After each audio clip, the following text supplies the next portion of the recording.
us as we stay on this region. British Prime Minister Keir Starmer and French President Emmanuel Macron have agreed to launch a one-in, one-out migrant return scheme aiming to stem the flow of small boat crossings across the Channel. Under the deal, undocumented migrants arriving in the UK will be returned to France in exchange for Britain accepting an equal number of legitimate asylum seekers with UK ties. Starmer called it a groundbreaking move, but with legal review pending in Brussels. The pilot may take time to scale. Now let's take a look at what UK's Prime Minister had to say. So I'm pleased to announce our agreement today on a groundbreaking returns pilot.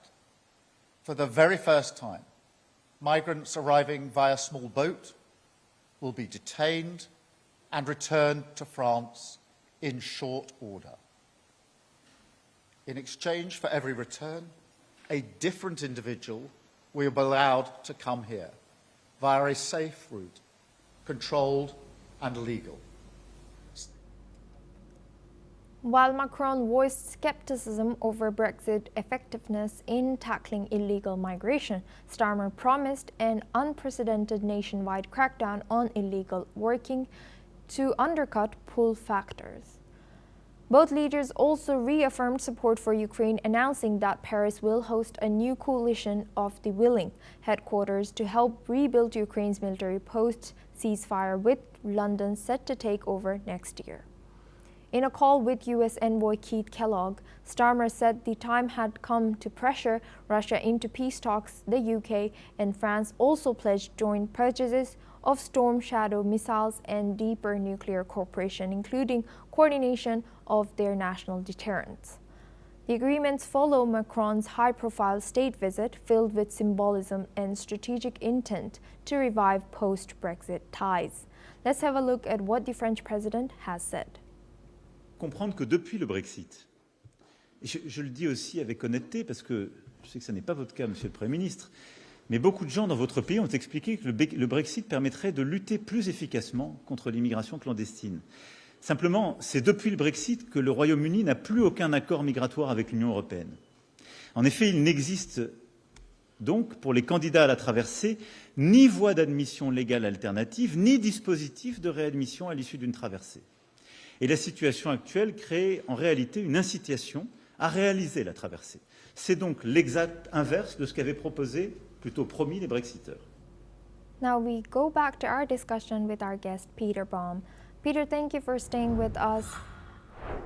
So now we are looking at UK and France both already kind of planning ahead of the ceasefire in Ukraine. Do you think they know something that is not public yet about the ceasefire, that they are out here planning already about a post-ceasefire in Ukraine? Well, this is possible, and from my part, this would be clear speculation. Naturally, I've been very close to this story and I've been following it.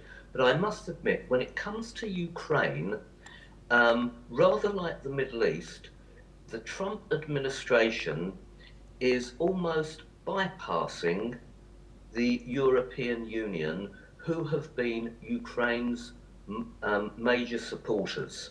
Up until this stage of the conflict, where Trump was, let's be realistic, quite pro-Putin and anti-Zelensky, and the European Union quite the reverse, there was clearly a conflict between how the Trump administration saw things and how the European Union saw things.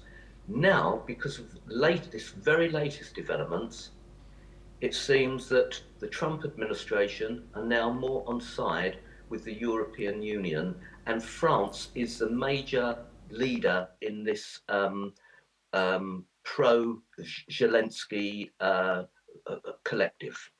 So it's entirely possible that talks will continue from now to establish a protocol for how to handle both, let's say, Putin's aggression and the Ukrainian response with an eye clearly to bringing this conflict to a conclusion, but that seems further away now than it was a couple of months ago, and how the diplomatic process is going to play through.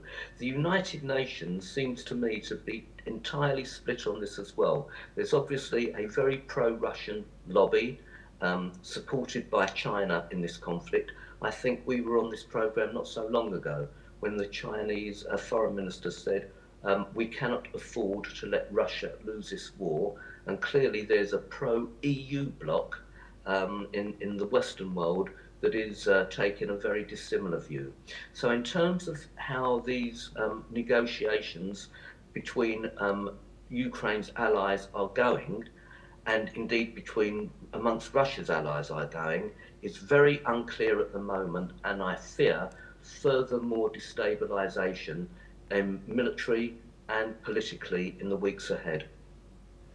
And Peter, now looking at the British Prime Minister welcoming of EU and kind of easing on EU with maybe hinting on UK's EU return. Do you think, how is the British people or citizens over there reacting to this?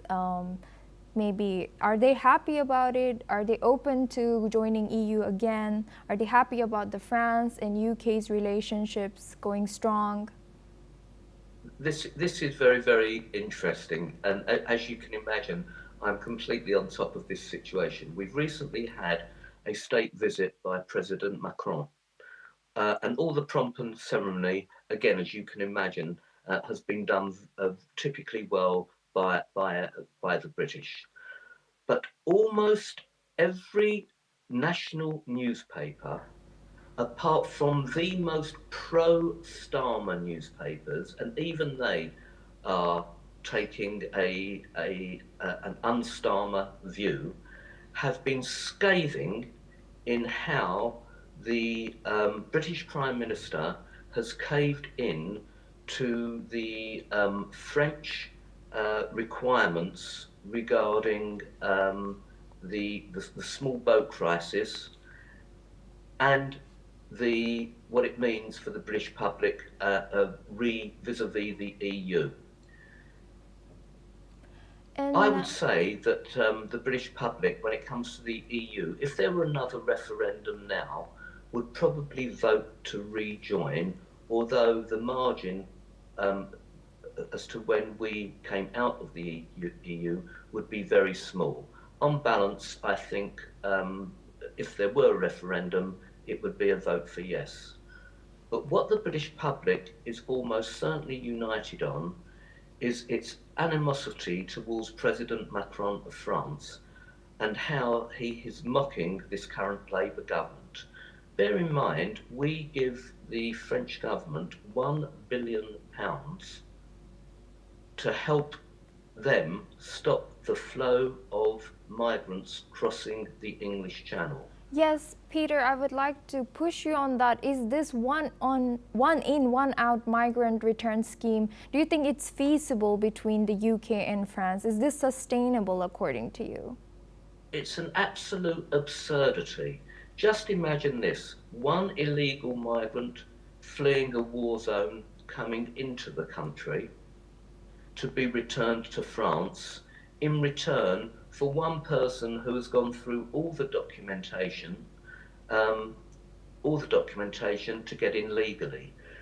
The numbers concerned are minimal compared to the numbers of illegal immigrants coming in. Only yesterday, because the weather has been so good in Europe and will be for the weeks ahead, it seems, and because the seas were so calm, we had no less than 700 plus illegal migrants coming in across the French Channel.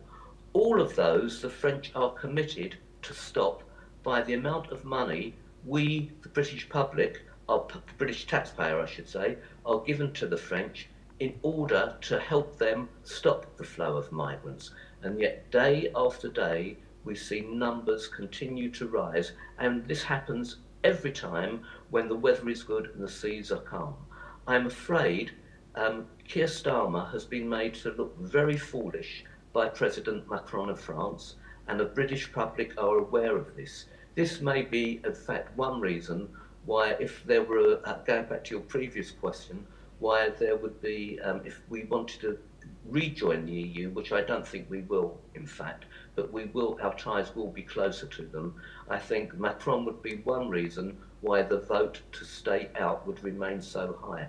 The French are actually mocking, the French government, I should say, are actually mocking the British government at the moment. It's an absurdity, and I think we'll be coming back to this subject in the weeks ahead to verify so. Thank you very much, Peter, for sharing that insight. You will stay with us as we stay in the region. British Prime Minister Keir Starmer is expected to meet President Donald Trump in